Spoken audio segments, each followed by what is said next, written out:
Hi friends, just we discussed principle of potentiometer. Now we are going to see its application.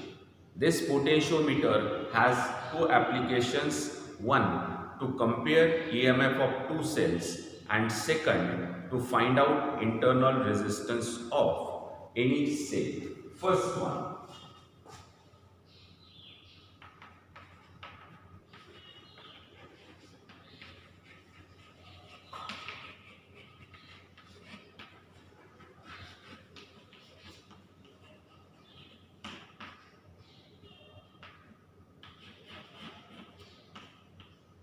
It's a comparison of EMFs of two cells.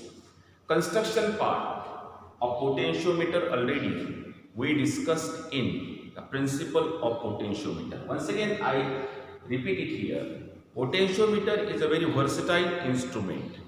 It is made up of few meter long wire. It is few meter long wire is taken.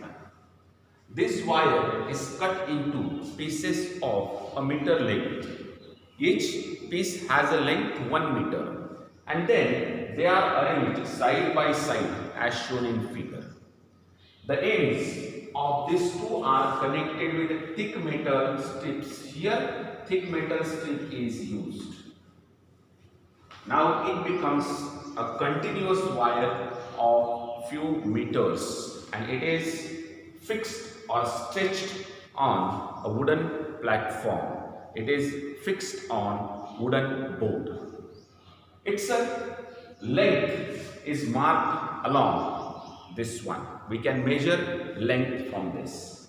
Now this point is mentioned as A, this point is B. Here its a battery is connected. It is plus, it is minus. Then this is called as variable resistance R. It is key, and then it's connected here. This is a branch which is just the battery is connected to this one. When we are using this potentiometer to compare EMFs of two cells, those EMFs, it is here it is positive terminal, here it's a positive terminal. 1, here it's a positive terminal. This is E1, this is E2. Here 2 points are there, and then here 1 point, 1, 2 and 3. And then it's given to galvanometer. Galvanometer, here N1, here N2. It's a circuit diagram for using potentiometer to compare EMFs of two cells. This is the circuit diagram. Now first step, that is 1 and 3 or 2 and 3 is connected. First step, suppose I write it as 1, 2. In first case, 1 and 3 are connected. So current will flow through the circuit. Then there is a jockey to this one. This is a jockey. When we touch jockey to N1, galvanometer shows null deflection, no deflection. We find out in this case also null point. We touch this jockey at different points of this wire, and at one point N1, the galvanometer shows zero deflection, null deflection.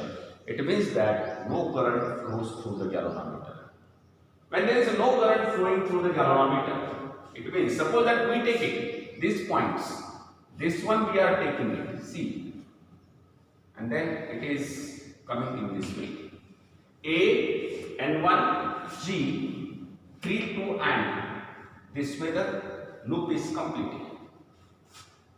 We get this complete loop in this way. Then after applying Kirchhoff's law to this loop, we get it. That is E1 plus, or it is potential drop across length A N1 is equal to phi L1. This is nothing but potential drop across PD across A N1 is equal to phi L1. This potential drop is opposite to that of the EMF source E1. Then only the galvanometer will show the deflection.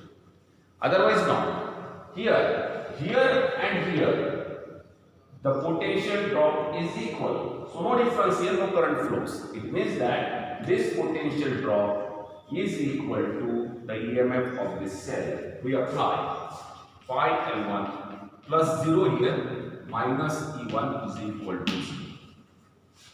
Because it's going, this and this, they oppose each other. This is energy supplied, this is energy utilized.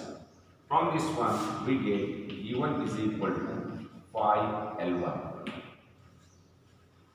Similarly, now we connect between 2 and 3. Second time we connected between 2 and 3. And we get null point at N2. Therefore, V, A N2 is equal to phi N2.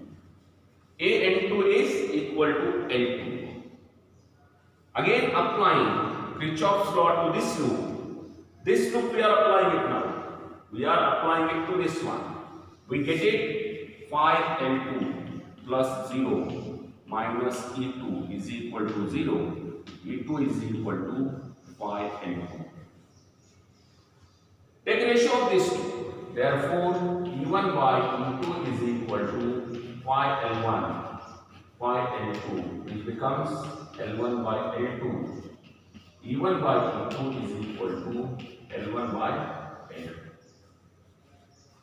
If we know one of the EMFs and length, we can find out second EMF by using this method, or we can compare EMFs of this one.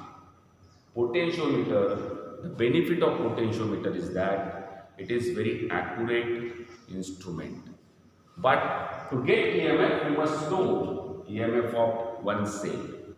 So we can compare also and we can find out EMF of the cell by using potentiometer. That's all for this. Thank you.